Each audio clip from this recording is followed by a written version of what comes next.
మా పాలు వచ్చి అత్తయ్య మీ కొడుకు పాము కలిసింది అని అనింది. పాము కలిసి మరి ఎప్పుడన్నా కలిసిందంటే 9 కలిసింది ఉదయం అని అనింది. ఉదయం 9 కలిసినప్పుడు మరి ఇప్పుడు దాకా పెద్దలు చెప్పండి ఏం చెప్తున్నాను, లేదంటే అట్టేసేవాళ్ళు కదా అని వచ్చామమ్మ బాగా అట్టే అత్తయ్య వదులుబాటని చెప్పలేదు మీ అబ్బాయి అనండి. సరేదమ్మా మంచో లేదా అని ఇప్పుడు ఎక్కడ నాకు చెప్పాను. వాడు నాకు మా అబ్బాయికి నిద్రే లేదు. మీరు నిద్రగా అయితే మళ్ళీ తలకెక్కిద్దామో అదే సుచేంతుతో సమానం అని నేను మా అబ్బాయికి ఫోన్ వాడు చేసుకుంటా కూర్చొని మళ్ళీ దేవుడు ప్రార్థన చేస్తున్నా.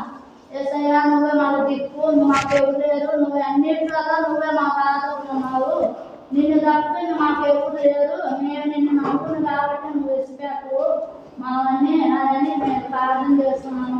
అన్నయ్య కూడా చెప్పాను, అన్నయ్య సంగతి అని చెప్పాను. అన్నయ్య కూడా ఏం కాలేదా భయపడింది అని అన్నారు. అన్నయ్య కూడా ఫోన్ చేశారు అబ్బాయికి. ఫోన్ చేస్తే ప్రార్థన చేశాను. బాగానే ఉంది అన్నయ్య, నాకు ఏం కాలేదని మాట్లాడినారు అబ్బాయి కూడా. సరే సంతోషం ఉంటే మంచిదే కదా అని అన్నారు అన్నయ్య కూడా. అన్నారు సరేనమ్మా ఇప్పుడు ఇబ్బంది అనేది కాదు అన్నారు. తెలవకపోతే ఇబ్బందిగా లేదన్నారు. మీ అందరూ వాళ్ళ అన్నయ్య వాళ్ళ ప్రార్థన వల్ల మీ అందరూ ప్రార్థన వల్ల దేవుడు దీవించిన కాక చిన్న సాయం. లక్ష్మీ కుమారుడు కోడలు కొద్ది రోజుల క్రిందట పొలందులు పెట్టడానికి పొలం వెళ్ళారు.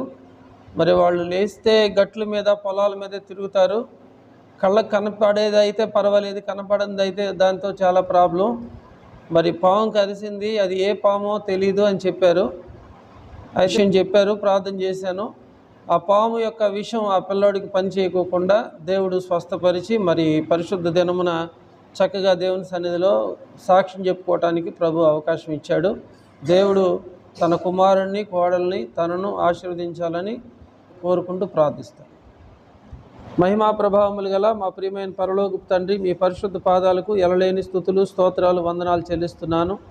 ఈ సమయంలో నీ ప్రియ కుమార్తెను మీరు తాకి తన కుమారుడు కోడల విషయంలో మీరు గొప్ప కార్యం చేసి ఆ పాము యొక్క విషము నుంచి ఎటువంటి హాని చేయకోకుండా తన కుమారుడిని ప్రభువ అయ్యా మీరు స్వస్థపరిచినందుకు, విడుదల ఇచ్చినందుకు, ఆరోగ్యంతో నింపినందుకు స్తోత్రాలు చెల్లిస్తూ యేసయ్య నామములో వేడుకున్నాం తండ్రి.